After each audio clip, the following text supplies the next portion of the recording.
Assalamualaikum warahmatullahi wabarakatuh. Jumpa kembali dengan saya Nur Hayati. Baik, kali ini kita akan membahas tentang hipotesis penelitian. Adapun capaian pembelajaran kali ini memahami konsep hipotesis, memahami jenis-jenis hipotesis, dan juga cara merumuskan hipotesis penelitian. Nah, apa itu hipotesis penelitian?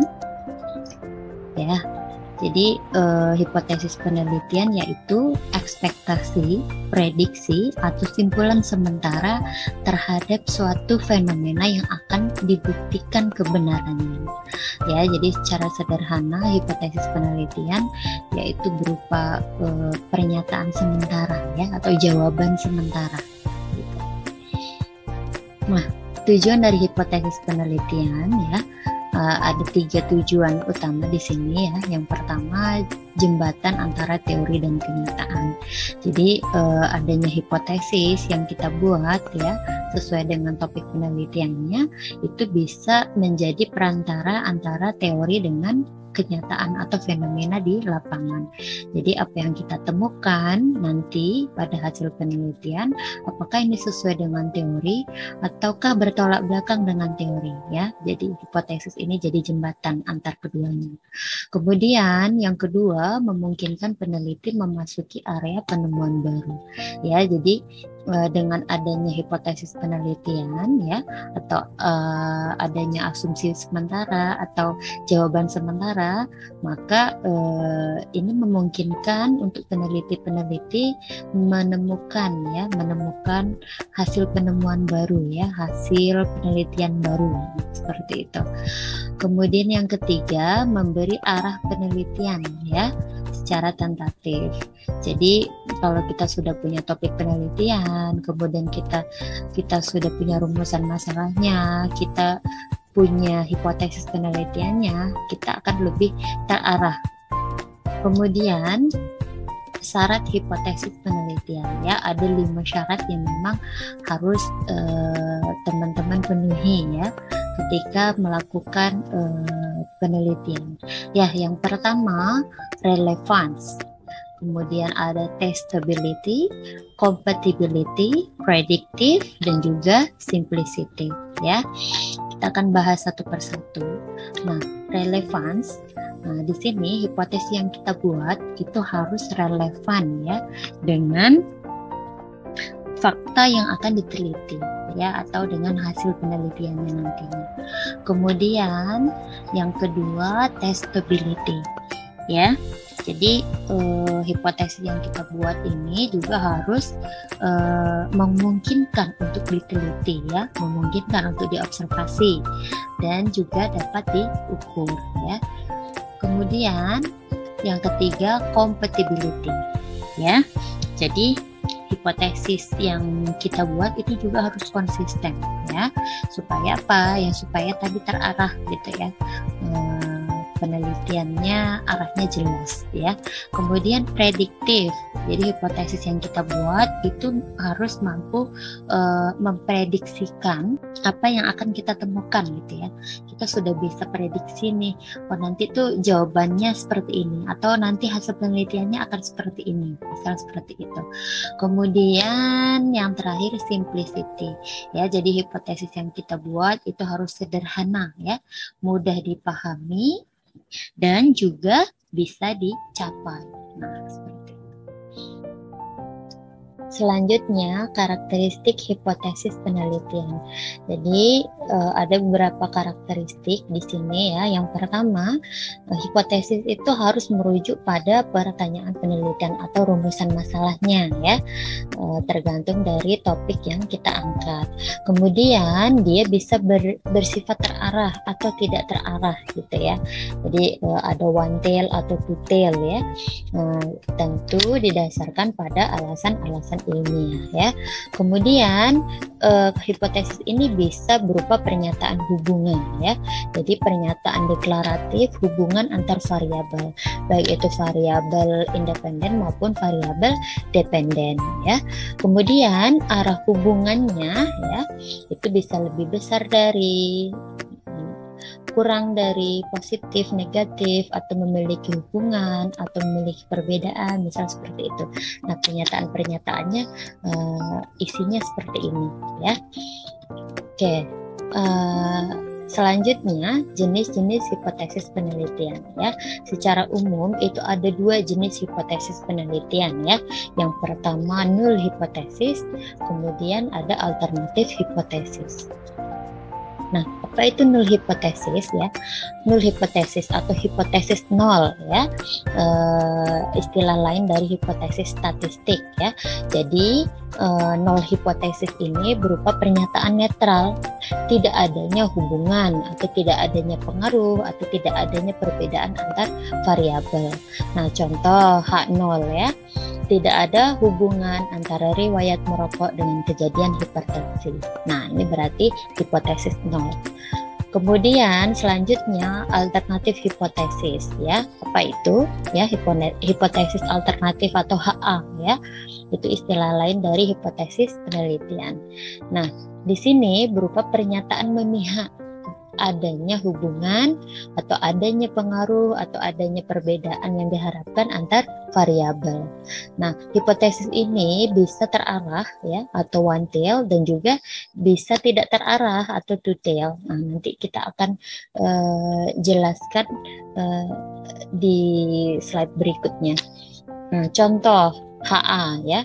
Ada pengaruh teknik relaksasi dalam menurunkan tekanan darah pada pasien hipertensi, ya.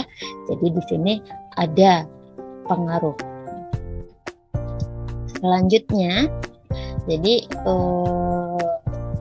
hipotesis itu ada yang sederhana, ada juga yang kompleks, ya. Nah, untuk simple hipotesis atau hipotesis yang sederhana, ya, kita bisa lihat contohnya. Di sini ada satu variabel independen dan satu variabel dependen, ya.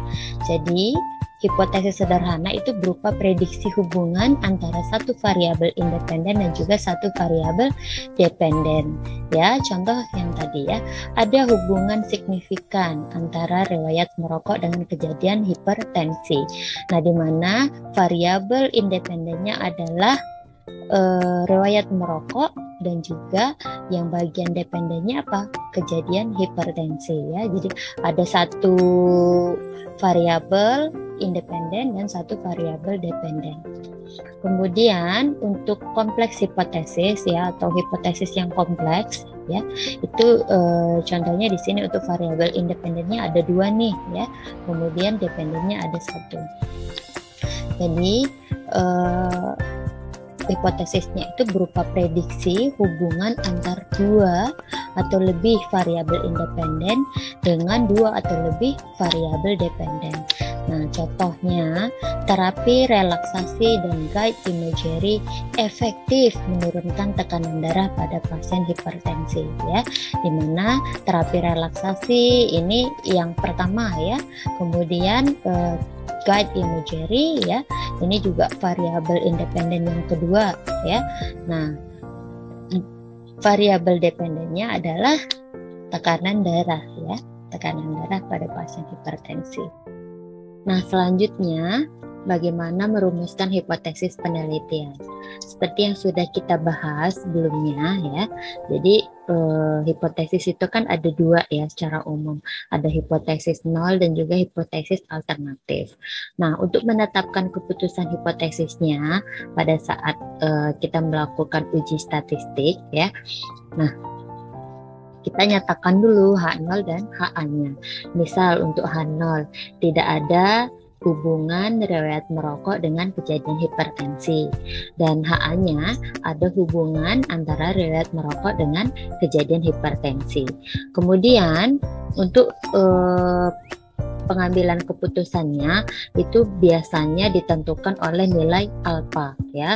Nilai alfa yang kita gunakan, ya, nilai alfa atau nilai signifikan itu bisa 0,05 atau 0,01 atau boleh juga dengan ketentuan lain. Nah, 0,05 ini biasanya untuk social science ya, termasuk kesehatan. Ya, kesehatan kita biasanya pakai nilai signifikannya 0,05.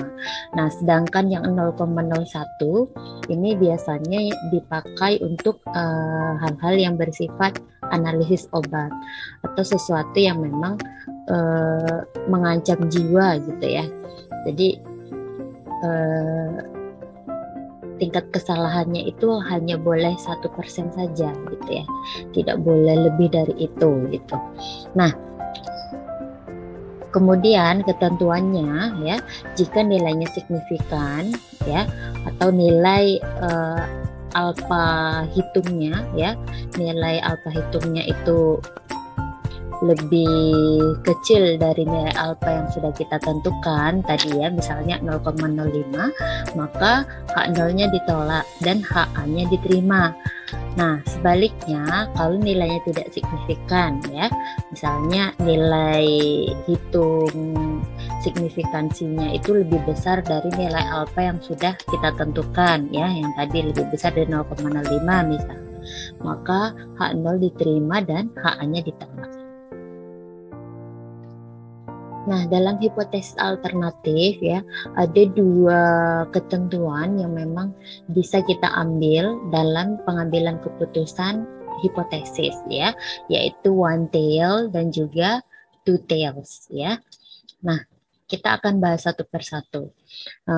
One tail ya, nilai one tail atau uji statistik satu arah ini biasa dikenal dengan hipotesis setengah arah ya. Nah, misal kita menggunakan tingkat kepercayaan 95% dengan nilai alfanya 0,05 ya. Maka di sini ditentukan bahwa jika nilai signifikannya lebih kecil dari 0,05, H0-nya ditolak dan HA diterima. Kemudian, jika nilai signifikannya lebih besar dari 0,05, maka H0 diterima dan HA ditolak. Nah, ketentuannya seperti ini. Kalau H0 ya, jadi kayak variabel yang independen sama dengan dependen ya. Kemudian kalau HA-nya ya, biasanya variabel independen bisa jadi lebih besar dari dependennya. Contoh ya, rata-rata kejadian hipertensi lebih tinggi pada pasien perokok.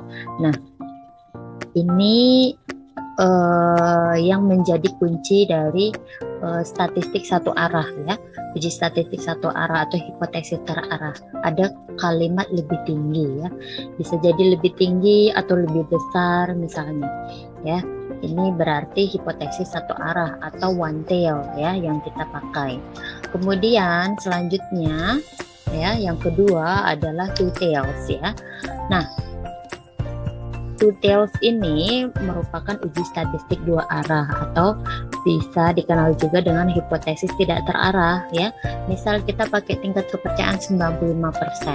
Kemudian nilai alfa yang kita pakai 0,05 ya. Nah, ketentuannya sama.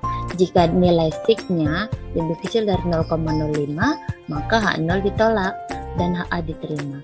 Namun, jika nilai sig-nya lebih besar dari 0,05, maka H0 diterima dan HA-nya ditolak. Nah, ini dia perumusannya ya, untuk H0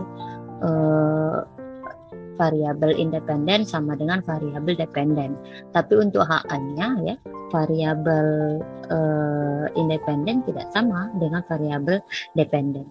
Nah, contoh, ada pengaruh teknik relaksasi dalam menurunkan tekanan darah pada pasien hipertensi.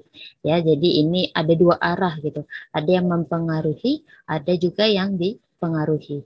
Ya, bisa juga misalnya ada hubungan antara variabel A dengan variabel B. Nah, itu juga statistik dua arah ya. Ini referensi yang saya pakai. Cukup sekian materi tentang hipotesis. Kita akan berjumpa kembali di materi-materi berikutnya. Assalamualaikum warahmatullahi wabarakatuh.